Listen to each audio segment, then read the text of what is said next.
Chapter 15, Sing Down the Moon, page 81. I'm probably going to read chapter 16 as well. I think it's like 10 pages, so go ahead and follow along with me. In the morning, guards were set again at the head of the trail. Running Bird and I crawled to our places near the pinyon tree and crouched there as the sun rose and shone down on the camp of the Long Knives. Other lookouts hid themselves along the rim of the mesa among the rocks and brush. Nothing had changed in the night. There were the same number of tents among the trees and the same number of horses tethered on the riverbank. Our hogans were deserted. No smoke rose from the ovens or the fire pits. There was no sound of sheep bells. The camp of the Long Knives was quiet until the sun was halfway up in the morning sky. Men strolled about as if they had nothing to do. Two were even fishing in the river with long willow poles. Then, while Running Bird and I watched a squirrel in the pinyon tree, trying to coax him down with a nut, I saw from the corner of an eye a puff of smoke rise slowly from our village. It seemed no larger than my hand. A second puff rose in the windless air, and a third. "Our homes are burning!" The word came from the lookout, who was far out on the mesa rim, closest to the village. It was passed from one lookout to the other, at last to me, and I ran with it back to our camp and told the news to my father. "We will build new homes," he said. "When the Long Knives leave, we will go into the forest and cut timber. We will build hogans that are better than those the soldiers burned." "Yes," people said when they heard the news, "we will build a new village." Tallboy said nothing. He sat working on his lance, using his teeth in one hand, and did not look up. I went back to the pinyon, and my father went with me. All our homes had burned to the ground. Only gray ashes and a mound of earth marked the place where each had stood. The Long Knives were sitting under a tree eating, and their horses cropped the meadow grass. My father said, "They will ride away now that they have destroyed our village." But they did not ride away. While we watched, 10 soldiers with hatchets went into our peach orchards, which still had its summer leaves. Their blades glinted in the sunlight. Their voices drifted up to us where we were huddled among the rocks. Swinging the hatchets as they sang, the soldiers began to cut the limbs from the peach trees. The blows echoed through the canyon. They did not stop until every branch lay on the ground and only bare stumps, which looked like a line of scarecrows, were left. Then at the last, the Long Knives stripped all the bark from the stumps so that we could not have this to eat when we were starving. "Now they will go," my father said, "and leave us in peace." But the soldiers laid their axes aside. They spurred their horses into a gallop and rode through the cornfield, trampling the green corn. Then they rode through the field of ripening beans and the melon patches until the fields were no longer green, but the color of the red earth. "We will plant more melons and corn and beans," my father said. "There are no seeds left," I said, "and if we had seeds and planted them, they would not bear before next summer." We watched while the soldiers rode back to their camp. We waited for them to fold their tents and leave. All that day and the next, we watched from the rim of the mesa. On the third day, the soldiers cut alder poles and made a large lean-to, which they roofed over with the branches. They also dug a fire pit and started to build an oven of mud and stones. It was then we knew that the Long Knives did not plan to leave the canyon. "They have learned that we are camped here," my father said. "They do not want to climb the cliff and attack us. It is easier to wait there by the river until we starve." So sad. So chapter 5 was all about the Long Knives coming in and basically just destroying their home life and giving them probably no hope at this point. So Chapter 16, I'll go ahead and read it. We're on page 85. Clouds blew up next morning and it began to rain. We cut brush and limbs from the pinyon trees and made shelters. That night, after the rain stopped, we went to the far side of the mesa where our fires could not be seen by the soldiers and cooked supper.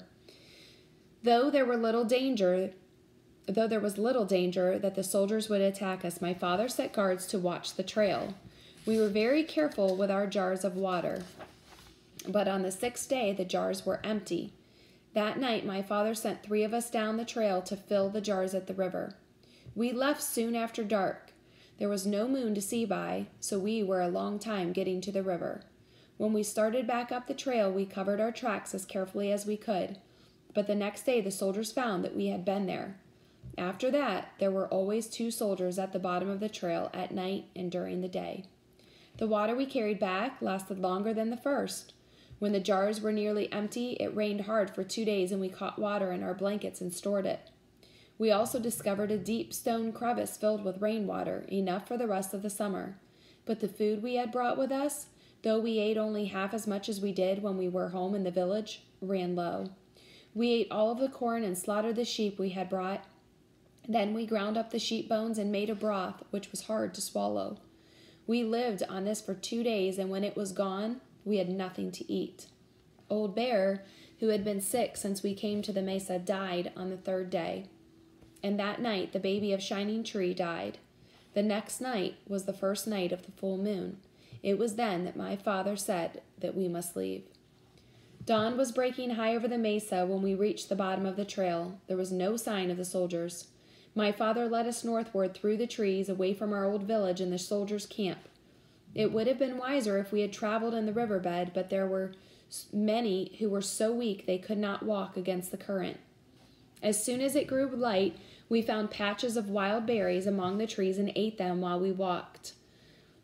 The berries were ripe and sweet and gave us strength. We walked until the sun was overhead then, because 4 of the women could go no further. We stopped and rested in a cave. We gathered more berries and some roots and stayed there until the moon came up. Then we started off again, following the river northward, traveling by the moon's white glow. When it swung westward and left the canyon in darkness, we lay down among the trees.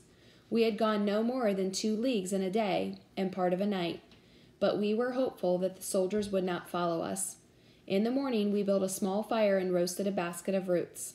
Afterward, the men held council to decide whether to go on or to stay where we were camped.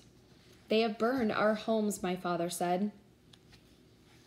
"They have cut down the trees of our orchard. They have trampled our gardens into the earth. What else can the soldiers do to us that they have not already done?"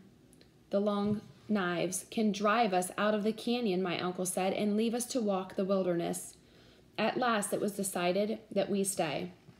We set about the cutting of brush and poles to make shelters.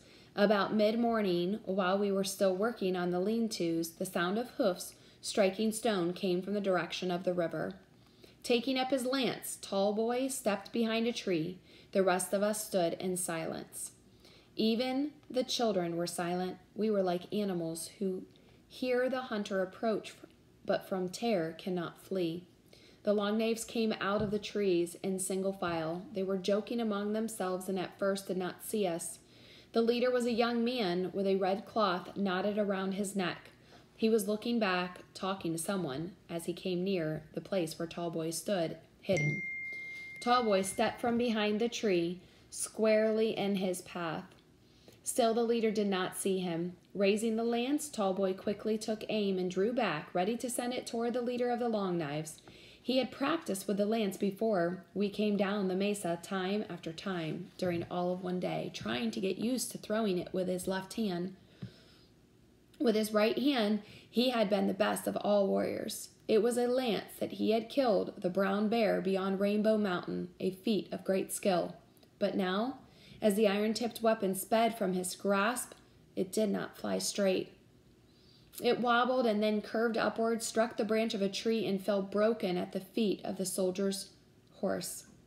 The horse suddenly stopped tossing its head. Only then did the soldier turn to see the broken lance lying in front of him. He looked around, searching for the enemy who had thrown it. He looked at my father, at my uncle, at me. His eyes swept the small open space where we stood, the women, the children, the old people, all of us still too frightened to move or to speak. Tallboy, as soon as he had thrown the lance, dodged behind the tree where he had hidden before, backed away into the brush, and quietly disappeared. I saw his face as he went past me. He no longer looked like a warrior. He looked like a boy, crushed and beaten, who flees for his life. The rest of the Long Knives rode up and surrounded us. They searched us one by one, making certain that no one carried a weapon. Then they headed us down the canyon.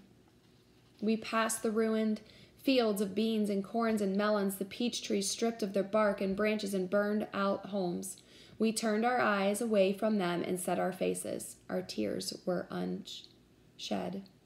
Soon we were to learn that others bore the same fate, that the whole nation of the Navajo was on the march. With the long knives at their backs, the clans were moving. The bitter water, under his cover, red house, trail to the garden, standing house, red forehead, poles strung out, all the Navajo were marching into captivity. So that was the end of chapter 16, page 90. In your Sing Down the Moon learning journal and keynote, you have a vocabulary page, and you also have a tableau to create. And I put in parentheses there that it's kind of like old school charades. You're going to illustrate a conflict in these chapters, which you could see there's plenty of them. Work in groups. It says, obviously this was for when we were doing this in class. So if you want to do it on your own and post a still picture, that will be fine. We were supposed to guess what each other were doing. Instead of doing that, go ahead and put underneath the label of the scene or the problem that you were representing in your picture. If you want to use anybody at your household that wants to participate in the scene, you can use up to 4 people, and that would be totally fine with me. So have fun with it. Be sure to use something from chapters 14 through 16 for this tableau. I'm anxious to see them.